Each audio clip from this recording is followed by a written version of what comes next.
Igbo Igbo ekele m unu. Enwere okwu nji bịa taa.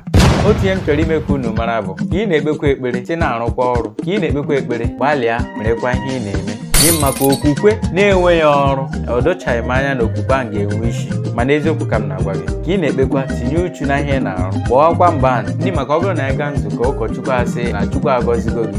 Nke a ndụrụ anya na Chukwu agọziela anyị. Ị kwesịrị iburuzi ngọzi ahụ bata n'ụlọ ọrụ gị, bata n'ahịa ahụ ị na-arụ ka enwe ike rụchaa ọrụ ngọzi ahụ ka o kwesịrị, maka Chukwu emeela nke ya. Ọ dị gị nwa ka ọ dị n'aka ime nke gị. Ị na-ekpekwa na-arụ, ọ bụghị sọsọ ekpere kwa na sọsọ Igbo Igbo ekele m. Metụrụ m aka n'akara ịhụnanya, tinyere m okwu na ngalaba okwu, tụsara m ozi a ma tinyekwa na pụtawa n'ezi na mama dị n'eju.